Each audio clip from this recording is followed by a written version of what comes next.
Baik, selamat datang pada Pak Agus selaku dosen membimbing saya di mata kuliah jaringan komputer. Dan pada kesempatan kali ini saya akan menjelaskan mengenai praktikum dari routing dynamic. Oke, jadi sebelumnya mohon maaf di sini saya tidak menggunakan webcam karena webcam saya sedang error pada saat ini. Nah, sehingga pada kali ini saya langsung saja akan membahas bagaimana simulasi routing dynamic OSPF di Mikrotik. Pada kesempatan kali ini bisa dilihat pertama kita harus membuat skema jaringannya seperti berikut. Ya, jadi kita buat topologinya di GNS3 seperti ini. Ya, jadi ini sudah saya buat sebelumnya. Jadi tinggal mengikuti yang ada di gambar ini saja gitu ya. Ada PC1, PC2, PC3, lalu ada web server. Ini web servernya saya lupa kasih nama gitu ya, dan kita nggak bisa ngasih nama kalau misalkan itu sudah aplikasinya sudah di run ya, virtual machine-nya sudah di run. Nah, ini perlu diwaspadai juga teman-teman kalau ini portnya .62 ya, bukan .63 ya, karena kalau .63 ini khusus untuk broadcast ya. Ini kesalahan dari filenya ini tulisannya 62 ya, karena kalau dia 63 dia gak bakal bisa jalan karena ini punya broadcast seperti itu ya. Jadi setelah dihubungkan ya, Ethernet 0 terhubung dengan Ethernet 1 terhubung dengan Ethernet 2, lalu Ethernet 0, lalu juga Ethernet 1 terhubung dengan router 3, dan mengikuti terus seterusnya seperti itu sesuai sama topologi yang ini. Nah, setelah itu kita setting IP address ya, jangan lupa kita juga harus setting IP address-nya. Nah, di sini kita pertama akan setting router 1 terlebih dahulu.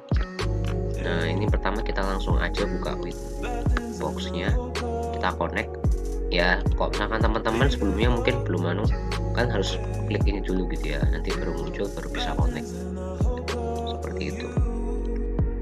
Kita buka di IP addresses. Nah, ini kita tambahnya sesuai sama ini ya, berarti 12.12.1. pastikan ethernya juga sama ya, ethernya juga harus disamakan ya, atau teman-teman juga bisa masukannya lewat terminal ya. Pertama kita harus ketik IP address ini ya. Nah, nanti ini kita tinggal copy paste aja, copy paste.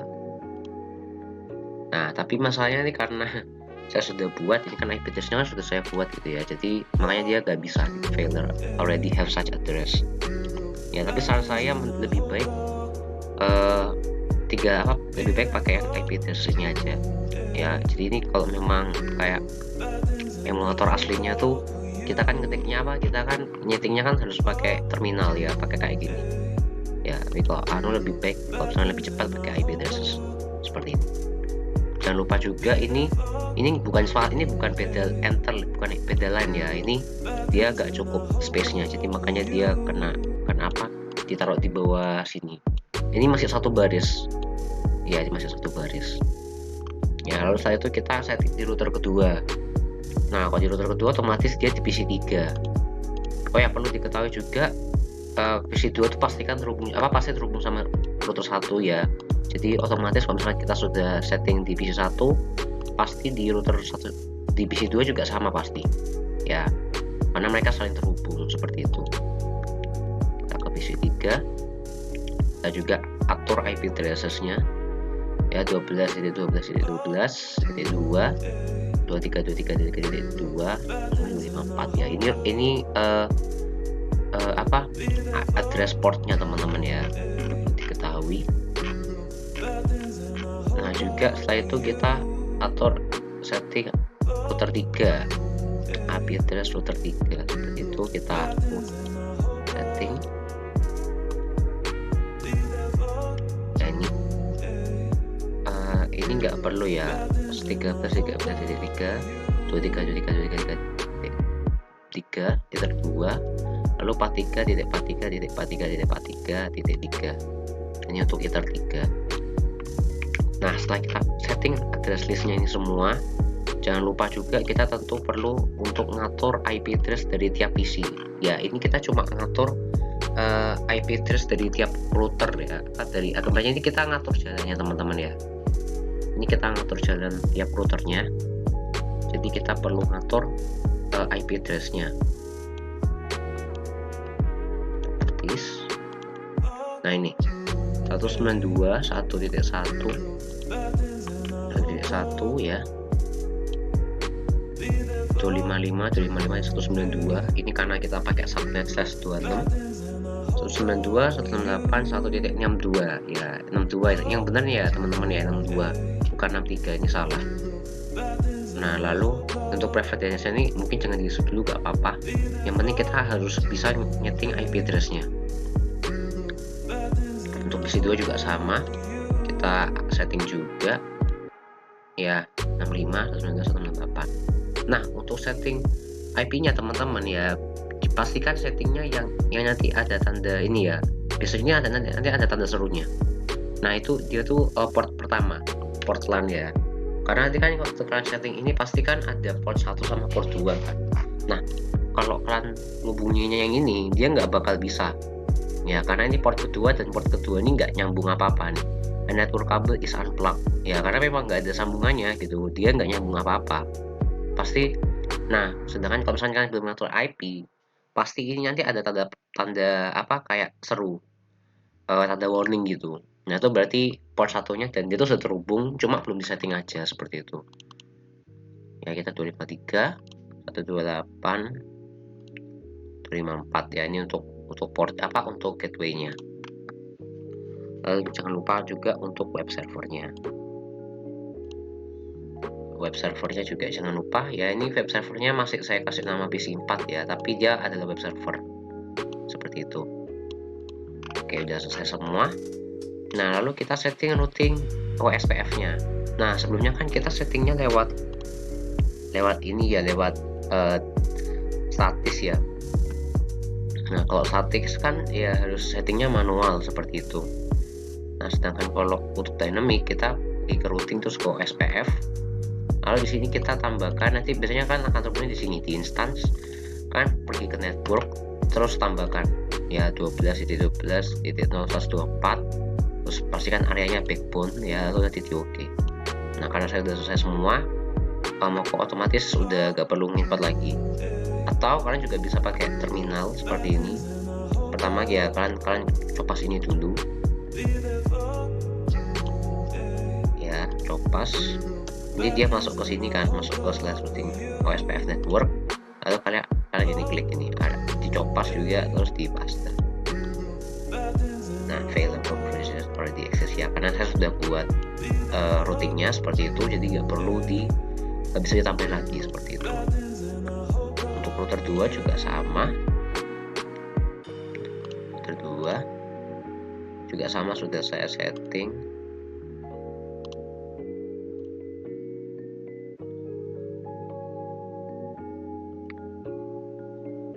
Kalau untuk router 3 nya juga sama sudah saya setting juga. Ini router, oh ini router PC2 dia tuh router 1 tadi, maaf teman-teman, router OSPF. Nah ini untuk router kedua ya, ini router kedua. Lalu ini untuk router ketiga, router ketiga routing SPF network. Nah ini juga sama ya, sudah saya juga pastikan harus sama, sesuai sama ininya ya guys ya. Oke, nah setelah selesai semua itu, kita harus lakukan, kita membuat web server ya, project server apa, web server gitu ya, untuk memastikan apakah itu terhubung apa enggak. Tapi sebelum itu kita juga bisa nyoba dulu ya, dia terhubung apa enggak itu lewat CMD, terus kita ping aja.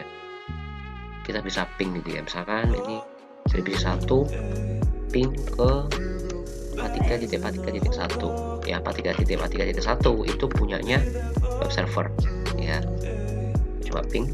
Nah ini pastikan sudah terhubung dulu teman-teman ya. Kalau misalkan dia nggak terhubung, nanti biasanya tuh RTO ya, RTO. Nah itu nanti berarti kan ada yang salah stepnya ya. Kalian perlu ngatur IP address-nya, IP address dari routing ini, terus kalian juga perlu ngatur IP address-nya ini kalian di PC-nya, terus juga perlu ngatur routingnya juga teman-teman ya. Nah ini udah otomatis bisa. Kita mau nyoba ngeping ke temannya juga bahkan bisa ya, misalnya kita mau ngeping ke PC3 itu 253. Nah dia juga bisa ya, nggak ada masalah seperti itu. Oke, nah kita coba untuk web servernya. Oke, pertama kita download dan install web server SAMP di PC server dari link berikut. Nah ini teman-teman nanti untuk downloadnya disarankan kalian downloadnya langsung dari PC-nya kalian ya, jangan download lewat ini VirtualBox-nya. Dia memang bisa terhubung ke internet tapi nanti nggak bisa ngedownload karena ini kan web Firefox-nya udah lama banget ya. Tinggal bisa lihat ini, siapa yang nggak nostalgia ngeliat ginian. Kayak kan cari apa aja harusnya bisa di sini kan. Nah ini ya saking anunya gitu ya teman-teman ya. Nah, karena saya sudah download sebelumnya, jadi nanti kalau sudah di-download kalian tinggal klik and drag aja teman-teman. Nanti misalkan ini ya ada examnya ini, kalian klik and drop aja ya, misalkan di my documents, nanti kalian klik and drop. Nah ini dia mau ya, nih dia mau, saya klik and drop. Nah cuma karena ini sudah jadi dia otomatis udah gak mau lagi jalan ya.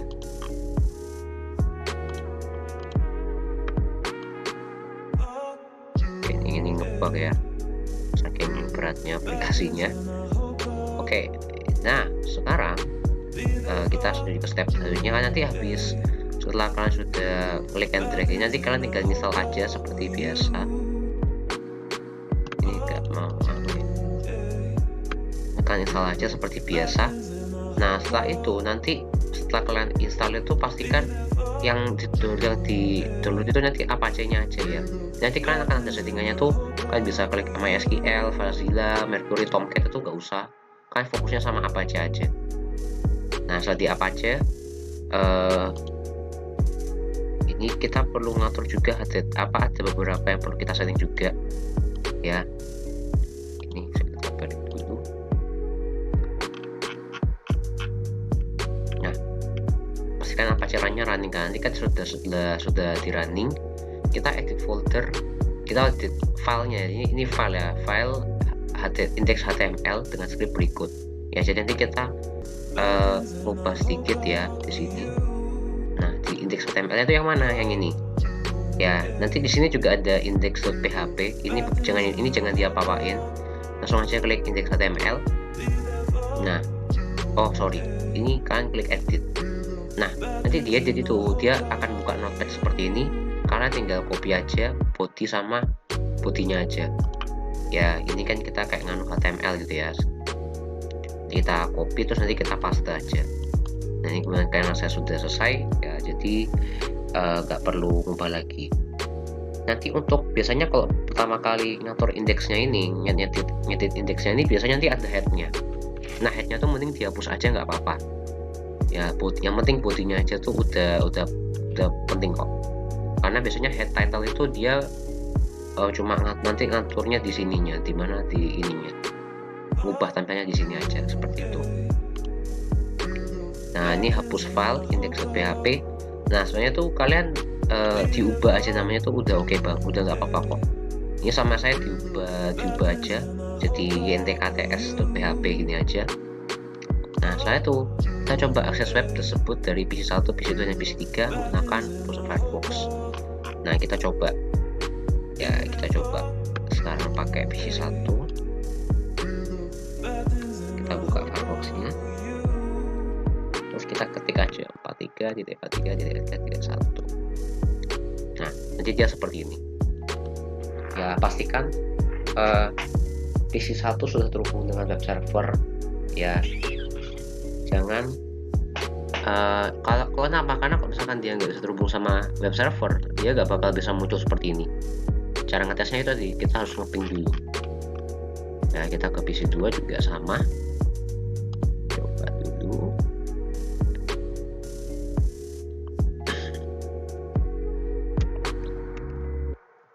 Tuh, nah dia juga bisa ya untuk PC2. PC3 juga kita tes ya. PC3 ini otomatis pasti bisa sih. 3.43.1. Nah, dia juga sama. Selamat datang di web Cercom oleh Luis Nathan. Nanti kan tinggal ganti aja, ini udah aman kok. Ya, nah lalu kita coba untuk akses DNS-nya. Nah, kalau akses DNS ya kita ubah di web servernya dulu. Di web server kita buka Winbox-nya. Ini ketika IP terus DNS. Nah, ini kan pastikan di allow remote request terus di static ya. Static terus ini diubah. Nanti biasanya ini kosongan ya kan, tambahin aja www.jarcom.com.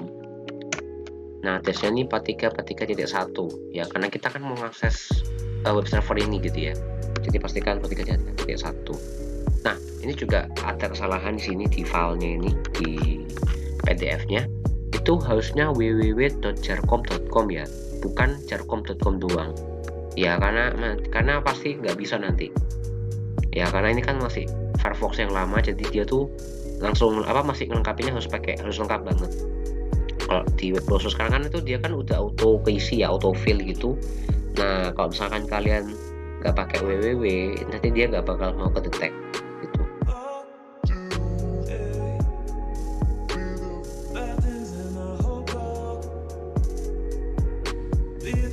Oke, guys. Nah, oke, ini sudah kita oke, nanti kalau udah kayak gini kan coba di PC1 juga sama gitu ya, di Firefox-nya juga sama, tapi kita klik www.jarcom.com. nah ternyata di Jarcom sama ya, nggak ada yang beda nih. HTTPS 433.1 sama www.jarcom.com nggak ada yang beda, juga sama, harusnya di PC3 juga sama.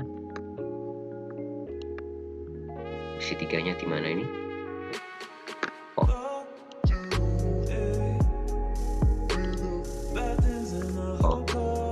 Ini juga sama gitu ya, kita coba di PC2 nya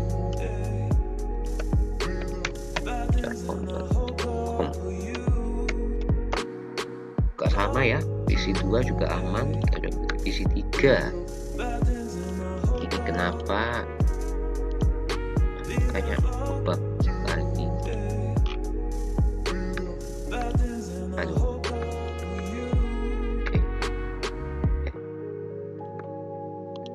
Ya, ini aplikasinya cukup berat ya teman-teman ya, jadi diwaspadai juga gitu ya. Jarcom.com ya juga sama, udah bisa ya teman-teman ya. Oke, nah setelah itu kita coba lagi. Oke, kita coba failover. Nah, failover ini maksudnya apa? Jadi nanti failover di sini adalah kondisi di mana router satu ini kayak istilahnya tuh PC tuh mencari jalan lain seperti itu teman-teman. Ya, kan biasanya kan kalau misalkan kalian dari PC1 ke web server itu akan ada rutenya kan. Kita coba tracer-t. Nah, disini kita lihat ya, itu ntar dia larinya kemana? PC1 nya. Ya, kalau dia mau ngakses ke 43.1 nih, nah dia pertama ke 1.62. Kita lihat dari sini aja gitu ya. Jadi dia ke titik 62, terus nanti ke 13.3.3. nah bisa tuh langsung ke 43.43.1. jadi dia arahnya ke sini ya, ke sini ya, dia langsung karena kan lebih dekat gitu ya. Nah, gimana kalau misalkan kabelnya ini ada yang kita putus gitu ya, misalkan ini kita hilangin kabel yang ini, router 1 sama router 3 dia nggak terhubung apa-apa. Jadi otomatis kan pasti kalau sebagai logikanya kan PC1 bisa lewat sini kan, bisa lewat R2 kan. Nah, itu kita nggak bisa, maksudnya tuh komputer itu nggak bisa langsung serta-merta kayak ini diputus kita cari jalan lain. Nah, itu nggak bisa, komputer tuh harus diajarin dulu teman-teman ya, nggak bisa kita cuma hubungin doang terus nanti komputernya pintar-pintar sendiri, itu ya agak sulit teman-teman, nggak bisa ya. Jadi kita harus ngajarin mereka ya, setting ya, pertama kita setting interface MikroTik 86 supaya bisa mati ketika kabel diputus di R1 dan R3. Nah, caranya gimana? Ini kita nyeting ya supaya MikroTiknya itu interface MikroTiknya itu maksudnya biar kalau misalkan diputus tuh dia nggak bakal error gitu. Ya, caranya kita masuk ke terminal lagi. Ya, terminal yang ini ya, terminalnya MikroTik. Lalu kalian copas aja. Ini di copy. Terus ini di paste. Ini harus dikeluarin dulu.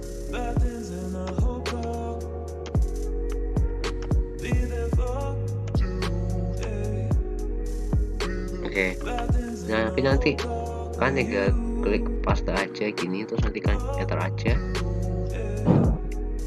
Nah, ini pastikan routing /dev-nya nih matiin, coba kita. Ini kita paste. Nah, nanti dia bakal kayak gini. Kalau misalkan dia gak ada berita apa-apa, berarti otomatis dia udah bener kok teman-teman ya. Bukan berarti ada bukan berarti di nganggurin ya, enggak. Ini otomatis dia udah bisa jalan kok. Ya, di PC 3 juga sama. Di setting juga. Terus di terminal langsung di paste aja nanti. Nah, dia udah aman ya. Juga sama di router 3 juga harus kita setting juga seperti itu. Di terminal kita paste dan ya boom. Nah, lalu kita coba putus kabel R1 dan R3. 3 nya berarti kita ini putus ya. Putusnya gimana? Kalian klik ini dulu, kalian pastikan kursornya ini nge-M ke sini, lalu klik kanan. Harusnya di delete. Nah, dia otomatis keputus kan. Nah, terusnya kan PC1 perginya ke router 2 dong. Nah, di sini kita coba apakah bisa. Oh, dari sini aja ya, biar kita bisa bandingin sama yang sebelumnya. 3.1. Nah, dia tetap nanti dia bisa terhubung ya sama web server. Kita lihat dia larinya kemana. Nah, dia tetap ya larinya ke R1 dulu ya, karena kan dia kan lagi nyari nih. Oh, ternyata nggak ada 3.1 tuh nggak ada. Nah, dia ke R1 dulu. Nah, dia belok dari sini dia tuh kan harusnya lurus ya teman-teman, jadi langsung lurus aja, tapi sini dia belok ke router 2. Kita nah iya, ke router 2, terus dia pergi dari router 2 dia ke router 3, 3.3.3 ke router 3, lalu baru dia bisa sampai ke 3.1 seperti itu ya. PC2 juga sama, caranya juga sama, cuma anggap aja kayak dia saatnya agak beda dikit gitu aja itu teman-teman ya. Kita kalau mau nyoba juga bisa, apakah bisa ya bisa. Jadi ya, kalian mau buka web server juga bisa kok. Coba kita buka, ini dia tetap bisa ya, nggak ada problem, nggak ada apa-apa ya, kecuali kalau misalnya kalian ini ikut putusin juga ya, cuma kan juga nggak bisa nyambungin dong ya. Ini kan jaringan kabel guys, bukan jaringan wireless seperti itu. Nah, kalau saya dilihat ini nanti dia nggak bisa nyambung, web server nggak bisa nyambung kemana-mana gitu loh ya. Jadi ini skenario ini terjadi kalau misalkan nanti ada error atau misalkan suatu saat nanti kita misalkan ada trouble, ada kabel yang rusak atau ada gangguan atau gimana tuh kita bisa alihkan seperti itu. Nah gitu teman-teman ya. Jadi oke, mungkin itu sekian dari presentasi saya mengenai simulasi routing Dynamic OSPF di MikroTik dan GNS3 ya. Semoga berkenan dan terima kasih.